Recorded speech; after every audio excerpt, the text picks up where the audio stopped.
What's up, guys? Rick from DFS On Demand here with your DFS preview for the Tour Championship. And I will warn you, this video is probably going to be long. It is probably going to be somewhat complex. We are going to get into a lot of different areas that we have never discussed before because of the unique nature of this year's Tour Championship. So players are starting under par this week. So we'll talk more about that in a second, but I've got a lot of information, so this might take a while. Bear with me, but I believe that it's basically a math problem that we have to solve, and those of us that are going to solve it quicker than others are going to be at a huge advantage this week. So we'll walk through as much as we possibly can. But before we get to that, this is the last tournament of the PGA Tour season. So first of all, thank you guys for the support all year long. We won't be off for long. This is 2 weeks. 2 weeks off before we get to the Greenbrier, basically. So we'll be right back at it. I will spend those 2 weeks trying to come up with some content around the PGA Tour, around fantasy golf. We might do a little fantasy football stuff. I'm working on some new tools. I'm very likely to release some version of a lineup optimizer and a bunch of really cool things that I've been working on.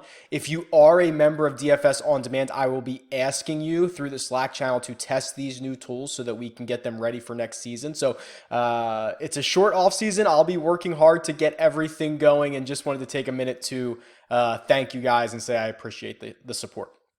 All right. So this week at East Lake Tour Championship, they are taking the FedEx Cup standings with Justin Thomas at the top, translating that into a scoring system and starting players off at a certain score. So Justin Thomas will start this tournament 10 under par. Next, Patrick Cantlay in second place will start at 8 under par, and it'll work its way down until you get the last bottom 5 guys who are going to start even par. Okay, this opens up a lot of different scenarios. To clear up a few questions that I've already gotten, no, Justin Thomas will not be credited for 10 birdies. He will just start the tournament in first place, so he will have the 30-point win bonus already assigned to him. If he does not finish in first, he's not going to get the first place bonus. If he finishes second, he's going to get 20 finishing points. So this is going to be a fluid finishing position bonus, just as it would any other week, but Justin Thomas just happens to start with the lead this week. So I have to cover a few things on what this means for the tournament in general, what it means for DraftKings scoring, and then who those value players are going to be. So all of the tools are loaded on the site. The cheat sheet's valuable. There's great tournament history for East Lake, but what I want to spend here is a more strategic conversation, because I think a lot of people are going to screw it up this week, and we're not going to be the ones to screw it up. So I'm going to show you, and ideally you're watching on the video version of this. If you're watching on the podcast, much appreciated, but the video version's probably going to be a little bit better. I'll try to explain everything. I'm going to show you right now a Excel spreadsheet that I have just been working off here that is basically everything that I could put together, and I threw it all in one spot, and I'm kind of using this as a cheat sheet for this week. I will make this available somehow. Either I'll throw it into a Google sheet, or maybe I can download this, because it is a bit interactive, and have you guys download it. I'll figure that out. I'll put a link in the description for where you can get this, and I'll figure out the best way to get it over to you. But I need to go through each one of these. So over here on the left-hand side, I have all of the golfers listed, their salary, their rank in the FedEx Cup, and where they're going to start the tournament. So as I mentioned, Justin Thomas is going to start 10 under par. Patrick Cantlay at 8 under, Brooks Koepka at 7 under, Patrick Reed at 6, Rory at 5, etc. And then there's 5 guys at 4 under, there's 5 guys at 3 under, there's 5 guys at 2 under, there's 5 guys at 1 under, and there are 5 guys at even par. So those guys at even par, DeChambeau, Louis, Charles Howell III, Lucas Glover, Jason Kokrak, are literally 10 shots off the lead. which is a lot, obviously. So this already sparked a lot of conversation on Twitter last night about like, do these guys have a chance or not? And when we talk about do they have a chance, we need to be very specific here. Do they have a chance to win the golf tournament? No. Very, very unlikely that they win the golf tournament. Could any or all of these guys be in the winning lineup on DraftKings? Absolutely. Huge difference. So we'll cover them one by one here, but I want to show you what 10 shots really means, because I'm already getting comments like, oh, well, you know, you cut into 4 shots on Thursday, and then you cut into another 4 shots on Friday, and then 2 shots, and you're right back in it come Sunday. Sure, that would be nice. It's just very unlikely, considering it's hard to gain 4 shots on the field in a single round. Very hard. It's very hard to do it multiple rounds in a row. It's even harder to do it against the best players in the world.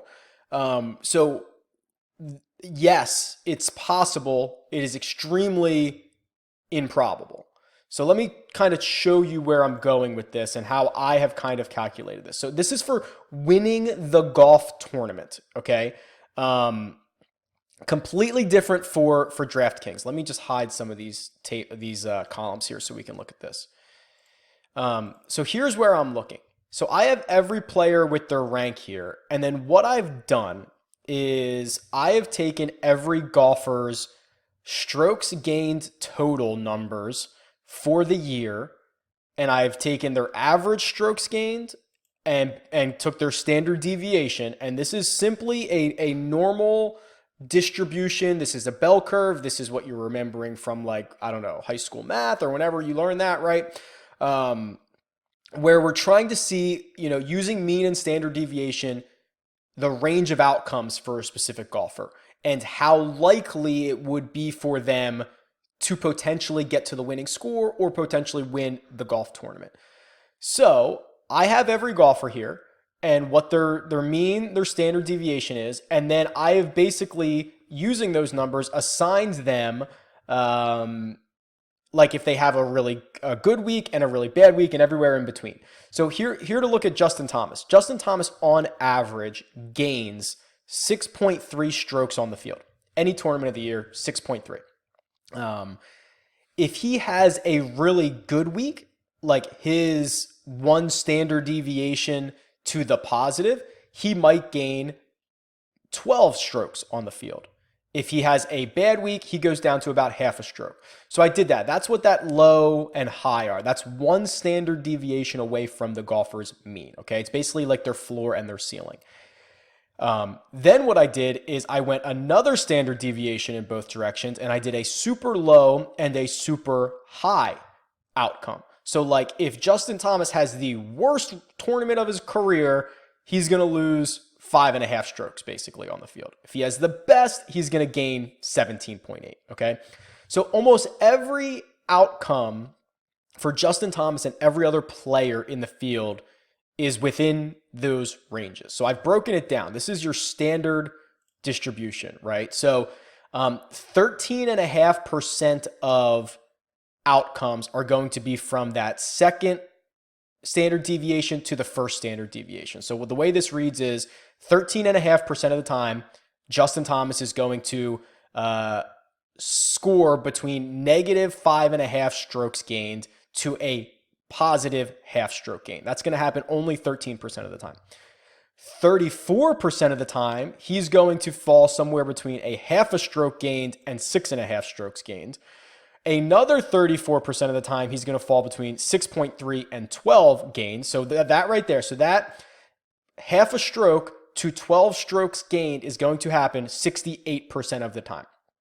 And then the high end of it, same thing, 13% of the time, he's going to gain between 12 and 17 strokes. So those are the unlikely ends of it, but they are possible. They are not probable, but they are possible.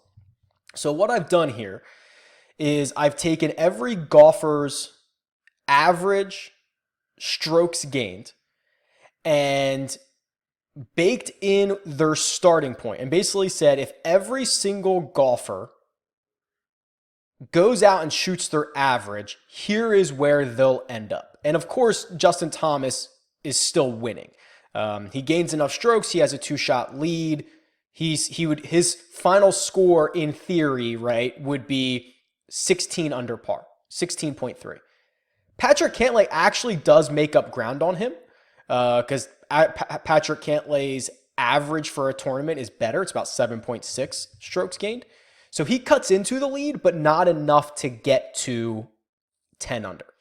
So that's what you're seeing here, where every golfer has where they would actually finish. And right away, Rory kind of jumps out as a bit of a value here, because if he just goes out, if everyone just goes out and has their average tournament, Rory's going to jump from his current 5th place finish ranking to 3rd place.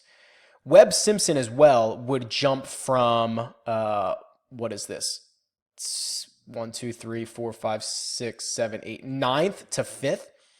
Adam Scott, Dustin Johnson, Hideki would all jump if they just have their average. Guys like, Answer and Woodland and Tony Finau, they would fall, right? So that's what I'm doing here. So then this opens up like a million what ifs, right? It's like, well, what if Justin Thomas has the worst round of his career in round 1? Like, yep, definitely possible. How is that going to impact everyone else? And there's a million combinations of this, right? What if Thomas and Cantlay stink and Kuchar has the best tournament of his life? Oh, but what if Leishman, there's a million combinations of this. So what I've done is I've just created a very simple calculation here where basically you can go in and change each golfer's, the best way to put this, I guess, is percentile finish. So the average would be the 50th percentile.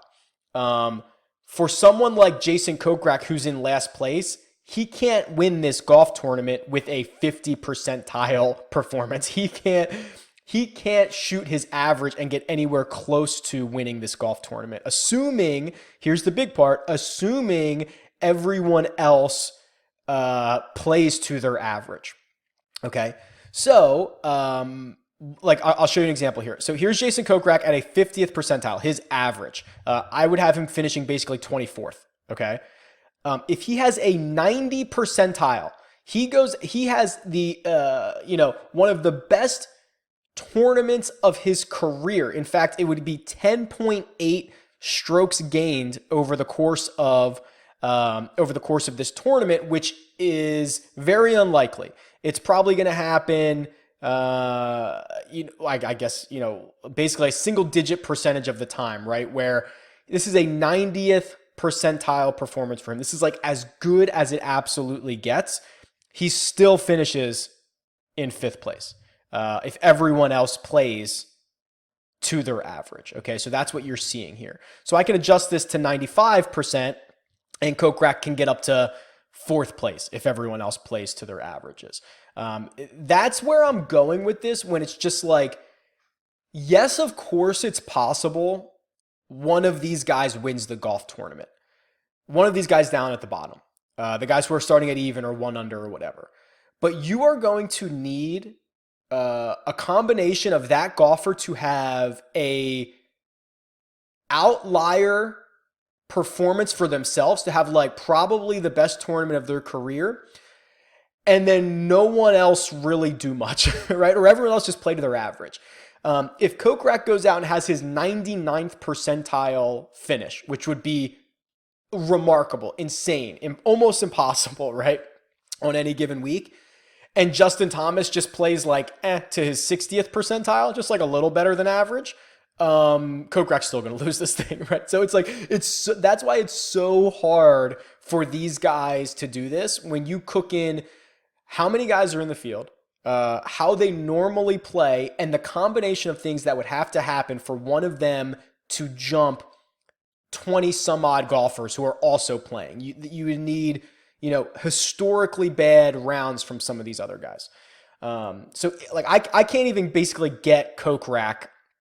If I change, and I can change all these, right? Where basically Kokrak would need, okay, here's how I got Kokrak to win this thing. Jason Kokrak has a 95 percentile performance. Probably, I don't need to look this up. I'm sure that would be like the best tournament of his career by far, to gain 12.8 strokes. And then I would need Justin Thomas, Patrick Cantlay, Brooks Koepka, Patrick Reed, and Rory to all have below average tournaments, all in their 25th percentile. Brooks and Patrick Reed would basically gain no strokes. Rory would still gain 5.8. His average is so high, but that still wouldn't be enough for Kokrak if he had a 95 percentile. So like that's the combination of things that need to happen for one of these guys to actually win the golf tournament. So we'll talk about DraftKings in a bit here, but that's what's happening. So let me reset these guys to 50. So I'll get everybody back to their averages. And just to kind of look at some of the guys near the top here, like if Justin Thomas has a 40th percentile day, so a slightly below average week, and everyone else plays to their averages, Patrick Cantlay should win this golf tournament, right? He would jump ahead. So I'll try to make this available so that you can mess around with these scenarios because there's too many to go through. But you can come in here and say, okay, hey, I think Rory's going to have a really great week. I'm going to put him at 65. And I think that, Brooks is going to have a tough week. I'm going to put him at 35. And I really love Adam Scott this week, and I'm going to put him at 75. And like you can go through and do all of these different scenarios and see how this plays out. In that specific case that I just said, like Rory would win this thing, and Thomas and Cantlay would finish second and third. Adam Scott would jump up to fourth. So like you can go through and play with these, but that's hopefully my crack at trying to explain how I'm determining actual likelihood of these guys trying to win the golf tournament outside of something incredibly crazy happening. The guys at the bottom have such a long way to go being 10 shots back. And even like, I already hear the narrative like, oh, Rory's 5 shots back. Like Rory is the one guy who statistically has the ceiling high enough, a reasonable ceiling high enough to make up 5 strokes on the field. But Rory would need to do that, have everyone else play to the field, and that would just get him into a playoff. I mean, it's possible. He's one of the ones it's actually possible for. But the actual chances to win this golf tournament when you're already 2, 3, 4, 5 shots behind. I mean, just think about it. How many times, and this might be a bad example because Justin Thomas tried to do it yesterday at the BMW Championship, but like if you give a guy a 6-shot lead or a 4-shot lead or even like a 2-shot lead over 1 round or 2 rounds or 3 rounds, like they close that a lot. So it would take a really unique set of circumstances for a lot of these guys to get back into the action. And then what I did is just for fun, I kind of made a little matrix here, which is like whatever the finishing score is to par, how likely a golfer is to get there. So if you look back at like the last 3 or 4 seasons of Eastlake and the Tour Championship, the winner usually gains around 10 strokes on the field. That's been the average. It's been a very steady average. The winning scores usually like 8, 9, 10, 11 under par. That's been very, very consistent.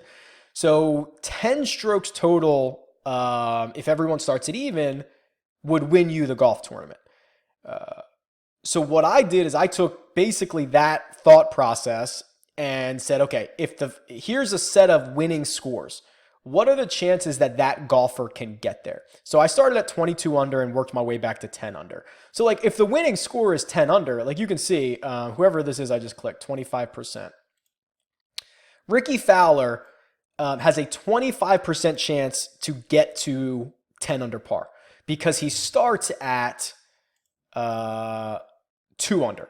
Okay. Now the problem is 10 under is not going to be the winning score. Like it's going to be lower than that. It could be 16, 17, 18. And if it's 18 under, Ricky Fowler has a 2% chance to get there. He would just need an absolute all-time tournament to even get to 18. And that might not even be good enough. So it's really just a numbers game at this point. You can see a lot of the green here. I mean, Rory still gives himself, Rory's ceiling is so huge. his reasonable ceiling is so huge, he gives himself a chance to actually win this across a lot of different scores. Even at 22 under, even if we say 22 under, Rory is 7.5% to win the golf tournament, which is like, that could be what he is in a regular field event. 7.5% is pretty good. Justin Thomas at 22 is, and I shouldn't even say win to get to that number, but if that's the winning number, then I guess it's enough to win. Justin Thomas gets there 16% of the time. Cantlay gets there 13%. Patrick Reed, believe it or not, even being spotted, 6 strokes on the guys at the bottom. He's already 6 under, has not shown a ceiling high enough to get to 22 under. He gets there a half a percentage of the time. So you can look through these and kind of see, and hopefully it helps you out. If you think the winning score is going to be 13 under, everybody's in play, or a lot of guys are in play. If you think it's going to get to 20 or 22, which it probably does, probably going to at least get to 17, 18, 19, I imagine. It limits the options on guys who can actually win this golf tournament. Okay. That's the thought process, part one. Let's open this back up and talk about DraftKings scoring, which is obviously going to be a little bit, I shouldn't say a little bit, a lot different this week. All right. So philosophies on DraftKings scoring. So yes, golfers are going to start with their finishing position bonuses, but people are going to screw this up. So normally, how do I want to explain this? Okay.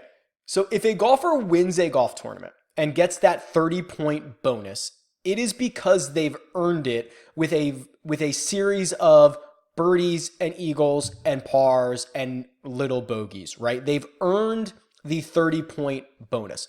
So it is not necessarily a big deal for them to drop from 30 to 20 or whatever, because they have all these birdies and eagles stockpiled up.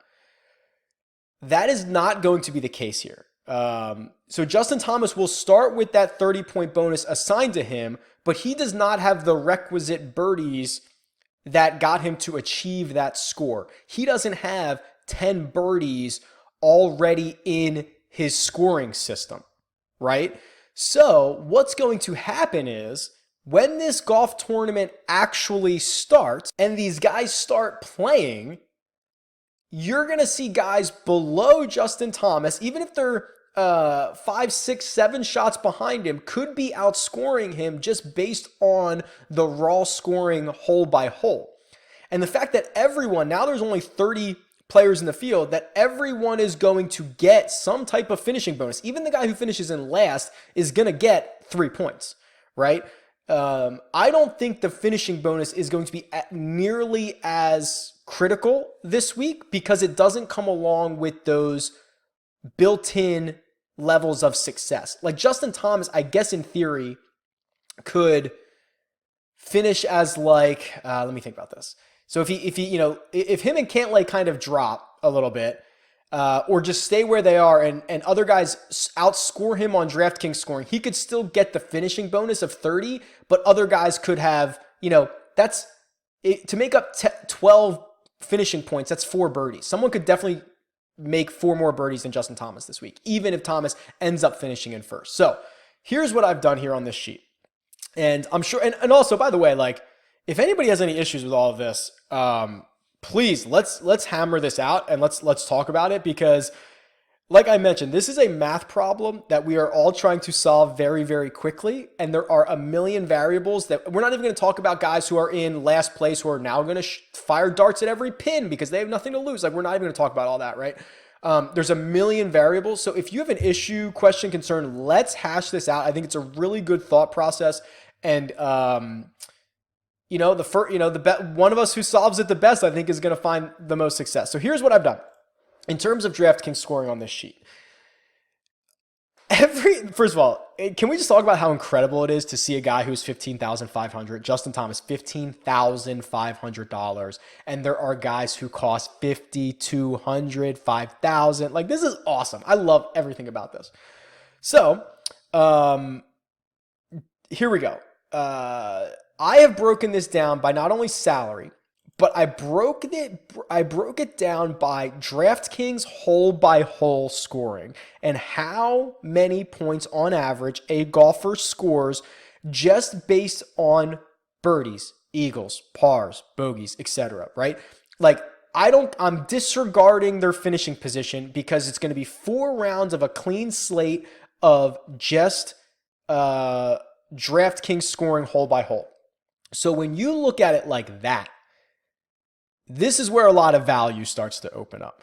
You look at guys like Jon Rahm, who's 9,900, who scores the most points per hole, basically, per tournament than any other player in the field.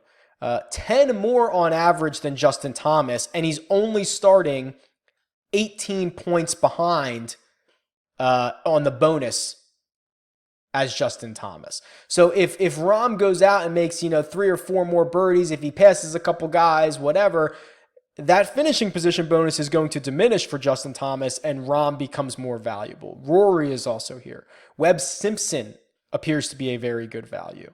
Hideki becomes a very good value. Justin Rose will be the highest owned golfer on the slate, $6,900. Tommy Fleetwood shows himself up here at 77. So this is just the hole by hole scoring. So if you look at the value of that, so I just did that value calculation where you take the golfers, and this is actually backwards. This conditional formatting is wrong. Let me change this really quickly. It should actually be like that. When you take the golfer's salary, divide it by 1,000. This is like what you would do in the NBA or NFL or a lot of other sports use this more often. And then so just here's what here's how many points they're going to score on average on DraftKings. Divide that by their salary, and the best values are all the guys who are $5,000 because they're going, like, you're going to get 10 or 12 times value on hole scoring alone. That they're going to return you, 61 points for $5,900. That's awesome because Justin Thomas is only going to return you 67 points for $15,000, for 3 times the cost. So that's what this value calculation is. Now, obviously, I don't think you want to load up on just all these guys down here. I don't think that's the optimal strategy. But again, guys that jump out, like Kevin Kisner's in a good spot, Leishman, Rose, Rahm. Obviously, it's weighed a little bit differently because these guys are more expensive, but that's the hole by hole scoring. And then I did the same calculation for the finishing bonus if they were to finish exactly where they started. And again, basically, you're getting this is where you start to get a better value on Justin Thomas because he's 3 times the cost of the guys at the bottom, but he's giving you 10 times as many bonus points. But it's not as many points as you would expect him to score from the hole by hole scoring. So now we've got to put that and combine it. So that's exactly what I've done. I've taken your average DraftKings hole by hole scoring, added it to your DraftKings bonus for finishing position if you finish in the same exact position that you would, and divided that into the salary calculation or in the value calculation with your salary. And here are your combined values. And again, it's a lot of the guys towards the bottom.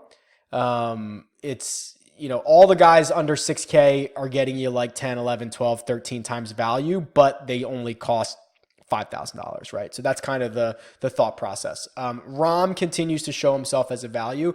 Believe it or not, and this is, I guess, all because of his price at 7,100. Abraham Answer is a really big, if you go by this calculation, a really big value. He's starting in 10th position. He's going to be 4 under, which I guess is actually more like a tie for 6th.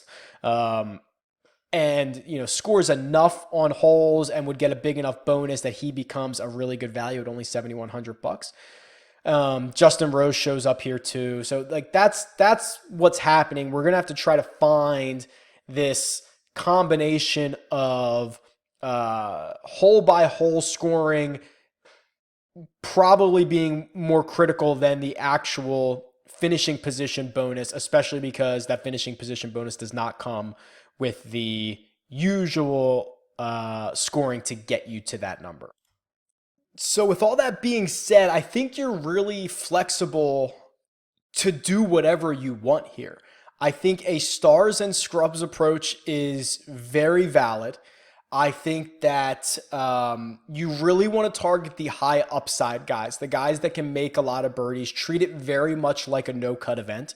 The finishing position, not as like if you want to get one of the guys at the bottom, I think you need just birdie makers and value, and then stock up on as many studs as you can. So I'll just spend a quick minute. Oh, and also there's only 30 guys in the field. Every lineup is going to be duplicated a million times, especially with this scoring and how we're all trying to figure it out. Highly encourage you to leave like $400 or $500 on the table. Spend 49,500. You will probably differentiate your lineup significantly from the rest of everyone else, and you're not going to be at a disadvantage at all. Let me flip over quickly to the cheat sheet here and even just the key stats. So, I mean, we talked a lot about this. It's a lot about value. It's a lot about a math problem this week. But I really think a lot of guys are very, very valid. They're obviously all playing well to get here. We've seen Rory win at East Lake. We've seen Xander win at East Lake. Tiger's obviously won. He's not here. But there are really, this is such a good course where you get great course history because it plays similar every year. It doesn't rotate. Someone like a Paul Casey at 7,500 who's gone 5th, 4th, 5th, 11th, and he's going to be starting. Where does Paul Casey start here? 2 under par. And, other guys that start 2 under par. I mean, he's Ricky Fowler's 8,600 and he's $1,100 more expensive than Paul Casey. Paul Casey's at the same number, has had great success at East Lake. Like, that might be a guy that finds his way into a lot of your lineups here. So there really is just a plethora of different ways you can go. I wouldn't stock up on all the same type of player. I'd probably go get my safe guys maybe near the top and then throw some darts down here at the bottom. And then what I want to do quickly is just show you the course key stats really quick. And you can say goodbye to this tool. I'm going to completely revamp it. It's going to be 1,000 times better for next year, for next season. I shouldn't even say next year. For 2 weeks from now, it's going to be awesome. Where, you sort by things that over 4 rounds are going to be important. Birdie or better. Like, I'm not maybe necessarily willing to go use Bryson at 5,500 because he's been so bad lately, but dude makes a ton of birdies. That's if you play him at 55, he's going to make a lot of a lot of salary cap relief. Sung Jae at 59 played great. His final 3, I mean, he played great for 4 rounds last week, especially his final 3 rounds. The dude made a ton of birdies coming in, playing free and easy. And then if you go for approaches, I thought there was some value here where, strokes gained approach, obviously the big boys at the top, Hideki, Justin Thomas, and Rory, they're always going to show up here. But here's a little bit of value. I mean, Jason Kokrak played his way in last week. 5,300, he's almost the min price. Great on approaches, not very good around the greens, doesn't putt all that well, but he's long, he can hit it off the tee. He might be a really sneaky guy if you want to just throw him into a lineup and maybe pair him with Justin Thomas or something like that, or see how many of these guys you can get. So Corey Connors, who I have played in almost every week for the last 2 months, actually he's okay. I don't like him as much this week because if you saw, he relies a little bit too much on that finishing position for me. His hole by hole scoring hasn't been great this year, so I'll have to dig a little bit more into that. But we are in uncharted territory this week. It is going to be a lot of fun. I can't wait to talk about it with you guys. And again, thank you so much for the support all season. If you want to support me, make sure you subscribe to the channel. Leave me a 5-star iTunes review. Those things go a long way. I'm super stoked. We'll be back with a ton of new content. Maybe do some showdown stuff, maybe do some live stuff next season in a couple of weeks. The tools are going to be completely revamped and updated, which I'm stoked about. So if you're in the DFS On Demand Slack channel, you'll get access first. You'll test everything. You'll let me know how you like it. Otherwise, thanks again, guys. Tweet me. It's at RickRunGood, or leave a comment below. Good luck.